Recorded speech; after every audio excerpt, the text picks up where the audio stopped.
I want you to just close your eyes for a second. Imagine you are sitting in a sleek, glass-walled conference room in some high-rise. Okay. It's a high-stakes training session, maybe the most important one of the quarter, and you're the one running the show. You're the facilitator. Right. And you have brought in a specialist, let's call him Bo Chen, who has flown in all the way from Shanghai for this one meeting. So the pressure's already on. You've got expenses, travel, high expectations. Exactly. And you know Bo. You've had lunch with him. You've chatted one-on-one. You know he's brilliant. He's actually pretty extroverted in person. And he has the specific technical answers that this team needs. He's the key. He's the key. The meeting kicks off. You throw out a question to the group. The other participants, mostly Americans, a few Brits, maybe a German, they just jump right in. They're talking over each other, brainstorming. The energy is, well, it's chaotic and loud, but it feels productive to you. It feels like engagement. Right. But then you look over at Bo, and Bo is silent. Not just quiet. We're talking stone silent. Completely checked out, or so it seems. As the moderator, you start sweating. Oh, yeah. You're thinking, is he shy? Did he not get the prep material? Is his English not holding up? Is he incompetent? The silence just stretches on. Painful. Eventually, you practically force him to speak. You put him right on the spot. He gives a short, polite answer, but, the momentum is gone. You leave the meeting wiping your brow, thinking the whole session was a failure because Bo didn't step up. And meanwhile, Bo leaves the meeting thinking you're an incompetent facilitator who runs a chaotic, rude, a zoo of a meeting. A zoo. That is the silent Bo scenario. And it comes straight from Erin Meyer's experience, which she details in the culture map. It is, I think, the perfect opening for what we're talking about today because it highlights a fundamental error we all make. It's the error of assumption. We assume common sense is universal. We think, well, obviously, if you have something to say, you say it. Yeah. But in Bo's cultural framework, talking over someone isn't engagement. It's the height of rudeness. He wasn't shy. He was waiting. He was waiting. And he was waiting for a pause. He was waiting for a silence that never came. Or he was waiting for you, the senior person, to explicitly invite him to the floor. In his operating system, you don't fight for airtime. Airtime is granted. So you have two people, both well-intentioned, both totally competent, completely misreading each other because they are running different software. That's a perfect way to put it. Different software. And that is our mission today. We are going to try and debug that software. We are unpacking a stack of research that is going to completely change how you navigate your workplace, especially if that workplace is global. We're looking at the culture map by Erin Meyer, it's essentially the atlas for this terrain. It gives us 8 scales that define how cultures interact. It's a modern classic for a reason. It turns those vague feelings you have into actual data points. We are also pulling in David Livermore's Cultural Intelligence, or CQ, which moves us from just knowing the map to actually, driving the car. It gives us the framework for measuring and improving our ability to adapt. Which is so crucial because knowing you're offending someone doesn't help if you don't know how to stop doing it. Exactly. And finally, we have a fascinating, very specific text from Promise Monday called Cultural Fluency Without Compromise. This one drills down into the unspoken codes of communication, specifically contrasting West African and Western styles, which I think it's going to open a lot of eyes. Monday's work is vital here because it adds this layer of presence and integrity to the conversation. It's not just about faking it or mimicry. It's about adapting without losing your authentic voice. So buckle up. We are decoding the invisible boundaries of global business. We aren't just going to list stereotypes. We're not going to say French people like cheese and move on. We are dismantling the idea that there is one right way to lead, or to give feedback, or to build trust. And if you stick around, we're going to hit on a paradox that absolutely blew my mind when I first read Meyer's work. We tend to think of Americans as the cowboys as the business world, right? Blunt, direct, shoot from the hip. The John Wayne archetype. Give it to me straight, Doc. Exactly. But when it comes to negative feedback, it turns out Americans are some of the most confusingly indirect, fluffy communicators in the entire world. I can't wait to get to that. That is the sandwich trap, and we will definitely unpack it in segment 2. But let's start with the basics. The Silent Bo story brings us to Erin Meyer's first scale, communicating. This is the foundation. If you don't get this right, nothing else really matters. Meyer divides the world into low context and high context cultures. Okay, let's define these because the terms can be a little counterintuitive. Let's start with low context. This is the US, Australia, Germany, the Netherlands. Think of low context as low assumption. In these cultures, the working assumption is we have no shared history, no shared background, maybe not even a shared native language. So good communication has to be precise, simple, and explicitly clear. Literal. It's very literal. Messages are expressed and understood at face value. Repetition isn't annoying. It's appreciated for the sake of clarity. Meyer mentions the American school system motto, which I definitely remember hearing. Tell them what you're going to tell them, then tell them what you've told them. Right. It's explicit. And in a low context culture, if I speak to you and you don't understand me, whose fault is it? It's yours. It's my fault. I wasn't clear enough. I need to rephrase. The responsibility resides with the speaker to be understood. Okay, now contrast that with high context. This covers a huge part of the world. Japan, China, France, many Arab nations, Brazil. In high context cultures, they have a long shared history. They have this thick web of social norms and unspoken rules. So communication becomes, well, it becomes sophisticated, nuanced, and layered. The meaning is between the lines. Exactly. Meaning isn't just in the words, it's in the context. It's in who is speaking, where they're sitting, their tone, and crucially, what they aren't saying. And here's the big shift. The responsibility to understand is shared, or even primarily on the listener. In Japan, if you don't understand what I mean, it's often seen as your failure to listen properly, not my failure to speak clearly. You are expected to do the work of decoding. There is this Japanese term mentioned in the source material, kuki yomenai, or KY. KY, it literally translates to one who cannot read the air. That is such a beautiful and terrifying phrase, reading the air. It's evocative, isn't it? In a high-context culture like Japan, being a good listener isn't about processing the audio waves coming out of someone's mouths. It's about decoding the silence. It's about sensing the static in the room.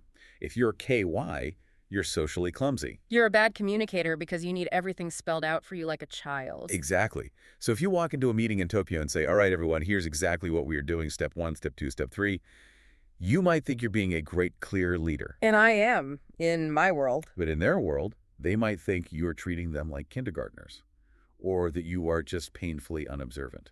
The French have a version of this too, right? Sous-entendu. Yes, under the hood. It's the art of saying something without saying it explicitly. It's about maintaining social harmony while still getting the point across. For example, Meyer uses the example of a husband saying to his wife, there are a lot of calories in that toffee ice cream. Okay. The sous-entendu, the under the hood meaning might be, you shouldn't eat that.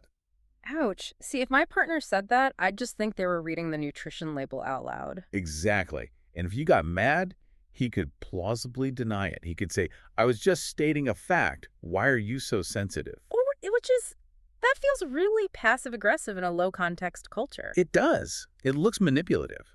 But in a high-context culture, that's normal, polite communication. You're saving the other person from a direct confrontation, you're hinting, and you're trusting them to catch the hint.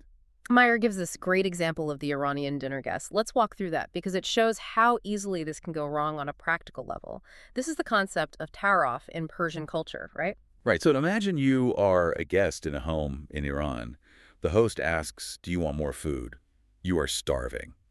But in that cultural context, it is polite to refuse the first offer. You say, no, thank you, I couldn't possibly. Now, in my low-context American brain, no means no. It means I am full. So if I'm the host, I stop offering. You have just been incredibly rude. You failed as a host because in that high-context framework, the first no is just a ritual. It's modesty. It's part of the dance. It is a dance. You are expected to ask again. Oh, please, you must have a little more. The guest refuses again. You ask a third time.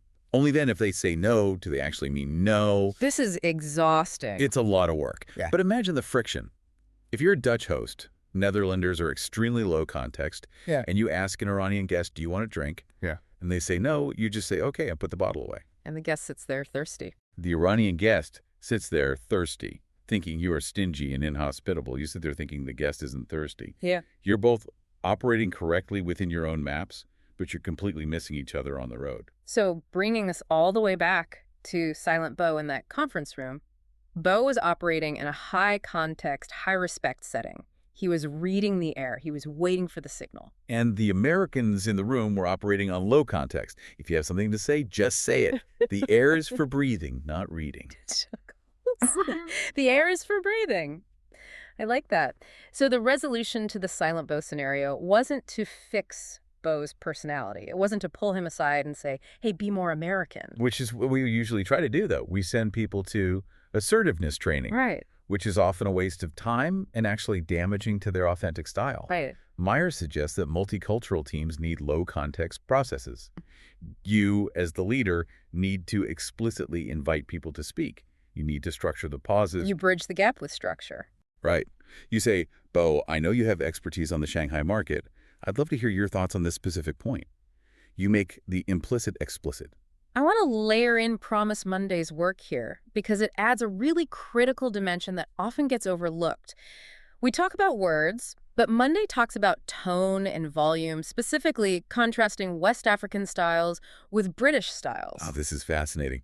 Monday talks about the unspoken code of presence. In many West African contexts, and Monday specifically mentions, Nigeria communication is very direct, very expressive, and often louder than what you'd find in Northern Europe. It's high energy. It's high energy, but it's specific. Volume and intensity. They indicate confidence. Mm-hmm. They indicate urgency. They indicate that you care about what you were saying. Okay. So if a doctor in a Nigerian hospital speaks softly or tentatively or whispers during a crisis, everyone gets worried. They think, does he not know what he's doing? Is he unsure? Is he hiding something? So in that context, firmness and volume equal competence. Correct. Now take that same doctor, highly skilled, incredible at his job, and drop him into a British hospital. In the UK, professional authority is often conveyed through understatement. It's diplomatic. It's quiet, it's diplomatic. We might want to consider implies a command. I'm a bit miffed means I'm absolutely furious. Right. So the West African doctor comes in, sees a problem, and speaks with urgency and volume, because that is how you show leadership in his code. What does the British team hear? Aggression. They hear aggression. They hear a lack of emotional control. They might tell him, you need to tone it down. You're being unprofessional. Wow. And the doctor is just completely confused because in his code, he was showing that he was on top of the situation. He thinks the British team is asleep at the wheel because they're all whispering while the patient is bleeding. That is such a critical distinction. It's not just about what you say, it's the cadence of the system. Monday really drives home that we judge people's character based on these mismatches. We label them rude or weak when really they are just broadcasting on a different frequency. And that leads us perfectly into what I consider the most dangerous trap in global business. We've talked about how we communicate. Now we have to talk about how we criticize. The evaluation scale. Segment 2. Okay. This is the part that I think is going to surprise a lot of people. Because logically, you would assume that if a culture is low context, meaning they're explicit, literal, direct communicators, they must also be direct with negative feedback. That is the logical assumption. I mean, if I tell you clearly what I want for lunch, I should also tell you clearly if I hate the lunch. If I'm blunt about the good stuff, I should be blunt about the bad stuff. What good? Meyer's data shows that the communicating scale and the evaluating scale are not coupled. Mm-hmm. They often move in opposite directions. This is where the map gets really troubly. Okay, let's break down the 4 quadrants of feedback. I love a good matrix. Let's do it. First up, you have low context and direct negative feedback. This is the Dutch, the Germans, the Russians. They say it straight. They say it straight. In these cultures, honesty is interpreted as politeness. Mm-hmm. This is a key concept to grasp. Okay, say more about that. If I see you have spinach in your teeth, or your presentation was garbage, I tell you. Because why would I let you walk around with spinach in your teeth? That's not being a friend. That's letting you look like a fool. Meyer has this example of the Dutch manager telling an employee that was totally unprofessional. Now, to an American ear, that sounds like a relationship ender. I would be packing my box. You'd think you were about to be fired. Right. But to the Dutch manager, it's just helpful clarity. No drama. He says it, they fix it, and they go get a beer. It's not personal. It's about the work. Okay, quadrant 2. Low context but indirect negative feedback. This is the Americans, and this is the twist. This is where we confuse the entire world. Americans are very explicit about instructions. Do A, then B, then C. We love manuals, but when we have to tell you that you did a bad job, we fall apart. We lose our nerve, we wrap it in pillows. The famous sandwich method. The sandwich method. I think every American manager is trained on this, consciously or unconsciously. You start with a positive. I loved your energy in the meeting. Great slides. Then you slip in the criticism, usually softened with words like maybe or a bit. You might want to think about talking a bit less next time. Right, and then you end with another positive. But really, great enthusiasm. Keep it up. We think we are being encouraging. We think we're balancing the message. But if you do that to a French person or a German person, they just discard the middle part as fluff. They hear the praise at the beginning and the praise at the end, and they think, wow, I did a great job. They completely miss the negative feedback because they aren't trained to listen for the but. There's a story in the source material about a French employee, Dulac, and her American boss, Weber. Yes, this is a tragedy of errors. Weber gives her a performance review using the sandwich method. He thinks he's being kind but firm. Dulac walks out thinking she's a star performer. Weber thinks he just gave her a serious warning. Oh. Months later, she's fired. And she is stunned. She says, you never told me there was a problem. And Weber is thinking, I told you 3 times. And she feels betrayed. She feels lied to. Because in her culture, if it was serious, he would have said it seriously. The American attempts at softening the blow actually obscured the truth. It was a failure of communication. Let's go to quadrant 3. High context but direct negative feedback. This is the Russians, the French, the Israelis. This is the paradox. They speak in poetry and nuance, high context. They love the sous-entendu. But when they criticize, they take the gloves off. The example here is the French school system. Right. If you grew up in the U.S., your teacher probably put a gold star in your paper, even if it was mediocre. Good effort. In France, a student gets a paperback. It doesn't say good try. It says, in red ink, skills not acquired. Brutal. Or just null. It feels brutal to an American. Yeah. But in that culture, it's not an insult. It's just the facts. They separate the person from the work. You're a good person, but this work is trash. An American struggles to hear that distinction. We take it so personally. We fuse our ego with our output.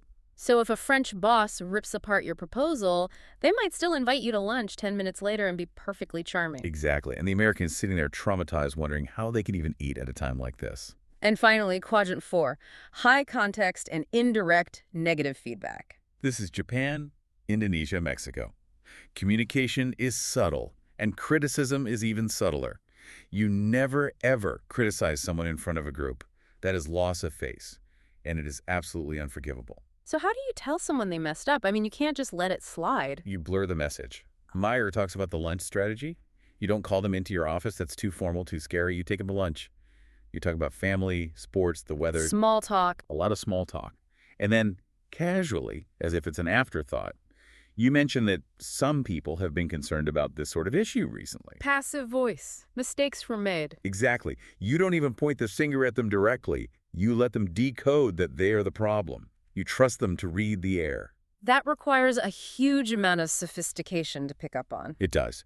And if you're a German manager waiting for a direct critique, you will enjoy your lunch, talk about soccer, and have no idea you just got reprimanded. You'll go back to your desk thinking you just bonded with your boss. While your boss is thinking, I told him, why isn't he changing?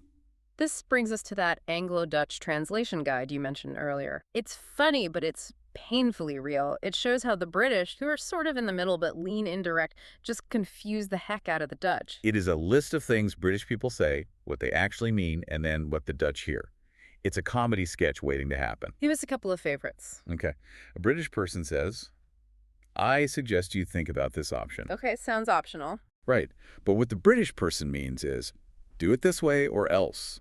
And what the Dutch person hears is, it's an optional suggestion. I can ignore it if I want. Oh, that is a disaster waiting to happen. Here's another one. A British person says, that is a very brave proposal. I would take that as a compliment. Of course you would. What they mean is, you are insane. This will fail spectacularly. But what the Dutch person hears is, he thinks I have courage. He likes my idea. It's amazing any international business gets done at all. It really is. We are all just walking around with different dictionaries in our heads. So we've established that the world is a minefield of miscommunication. That's the problem. We need a solution. We need to move from just knowing these stereotypes to actually having a strategy. Which brings us to CQ, or cultural intelligence. Yes, let's pivot to David Livermore's work. Because it's easy to hear all this and just think, okay, so Germans are blunt, Japanese are subtle. But Livermore says that's not enough. You can't just memorize a list of traits, it's just trivia. Right. Cultural intelligence isn't just a list of do's and don'ts. It is a capability, and he breaks it down into 4 capabilities: drive, knowledge, strategy, and action. I like to think of it like a car. Okay, let's run through those because this is really the toolkit for the listener. First up, CQ drive. This is the engine. Do you actually want to adapt? Are you motivated? You can know all the rules in the world, but if you don't care to bridge the gap, you have low CQ. This is about curiosity versus apathy. If you think, why should I change? They should change for me.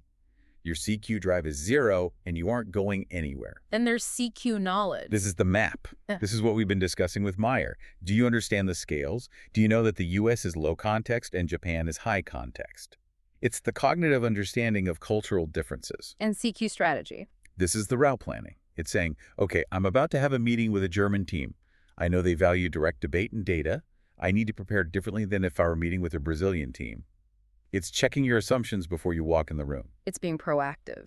It's being proactive. It's asking, how should I structure this meeting to get the best result from this group?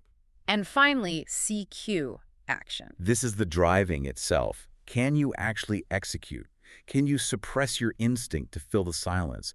Can you force yourself to be direct when your natural style is to be polite and indirect? It's the ability to flex your behavior in the moment, and it's the hardest part because it fights your muscle memory. Promise Monday has a really interesting matrix that connects to this, measuring EQ, emotional intelligence, against CQ. I think this is so important because we often conflate the two. We just lump them together. Yes, we think, I have high emotional intelligence, I'm good with people, I'm empathetic, so I'll be fine globally. And Monday says, not necessarily. You can be the nicest person in the world and still be a cultural disaster. So walk us through the compassionate but misaligned quadrant. This is high EQ, low CQ. These are people who are warm, empathetic, really, really nice. But they completely misread the code. Imagine a very friendly American trying to hug a Japanese client to show warmth. The intent is pure connection, high EQ, but the action is culturally offensive, low CQ. So you've actually damaged the relationship. You made them uncomfortable because you were trying to be nice. Niceness is not a substitute for cultural fluency. Exactly. Being nice in your culture might be rude in theirs. Then you have the opposite. Strategic, but distant.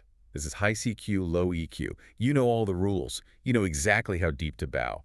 You know the history.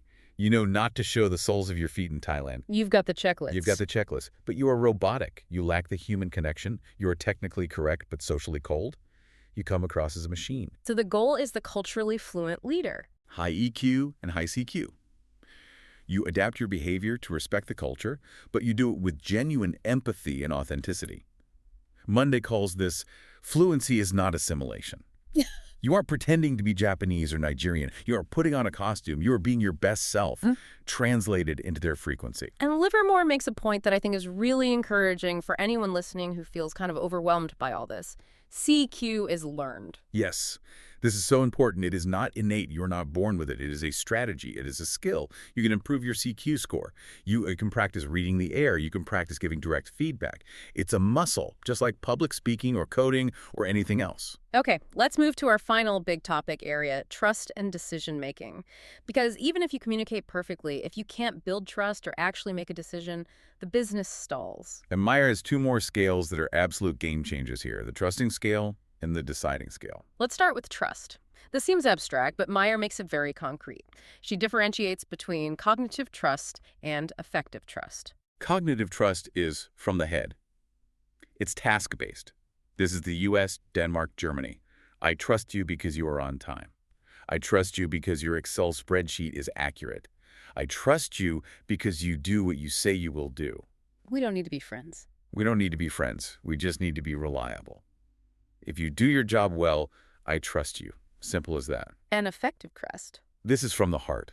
It's relationship-based. This is China, Brazil, Nigeria, Saudi Arabia, India. I trust you because I know your family. I trust you because we shared a meal.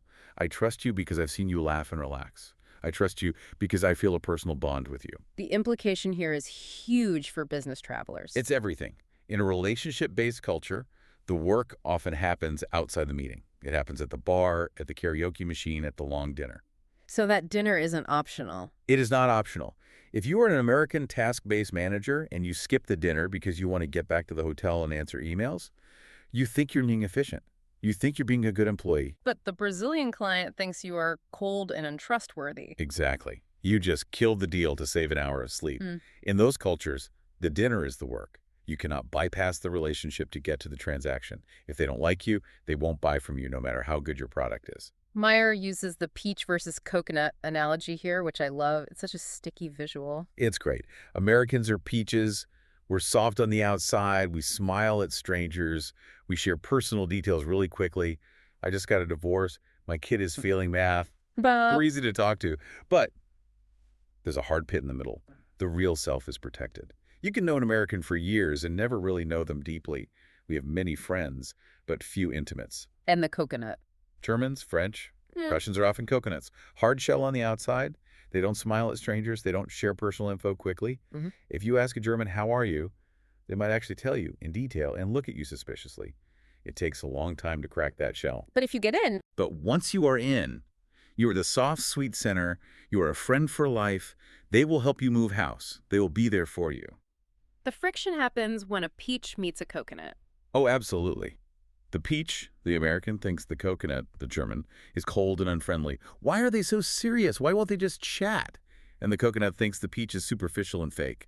Why are they smiling at me? Do they know me? Why are they asking about my weekend? We are not friends. Why is he telling me about his divorce? It explains so much about those initial awkward interactions at international conferences. It really does. Now let's look at decision-making, because this caused a massive issue in a real-world merger between a U.S. company and a German company that Meyer studied. This is a classic case study. You would assume, based on the hierarchy scale, that Germans are hierarchical titles. Titles matter, you defer to authority, and Americans are egalitarian. We pretend everyone is equal. So logically, you'd expect the German boss to just make the decision and the Americans to want a group hug about it. But the deciding scale flips the script. This is where you have to look at the specific data. Germany is hierarchical but consensual in decision-making. The U.S. is egalitarian but top-down in decision-making. Unpack that. How can you be hierarchical but consensual? In Germany, because they value technical expertise and stability, decisions are made by group consensus. They debate it, they analyze the data, they look at the engineering. It takes a long time. This is what Meyer calls big D decision-making. Once the decision is made, it is final. It is a capital D decision. It is set in stone. And implementation is immediate. Implementation is fast because everyone agreed. Okay, and the U.S.? The U.S. boss acts like one of the guys, rolls up his sleeves, calls everyone by their first name. But ultimately, the boss decides, and they decide quickly. We value speed, move fast, and break things. But, and this is the key, the decision is flexible. It's a little D decision. Let's try this for now, and if it doesn't work, we'll pivot next week. Exactly. We view decisions as hypotheses to be tested. So in this merger, the Americans and Germans were driving each other crazy. The Americans thought the Germans were incredibly slow and stubborn. Why are we still talking about this? I decided last week. Why are we relitigating the plan? And the Germans? The Germans thought the Americans were chaotic and unreliable. You decided X last week, and now you are doing Y. Do you have no principles? Did you not think it through? They felt the Americans were making decisions without any rigor. The Americans were pivoting, the Germans were sticking to the plan. And neither side realized they were playing by different rules regarding what a decision even means. To a German, a decision is a commitment.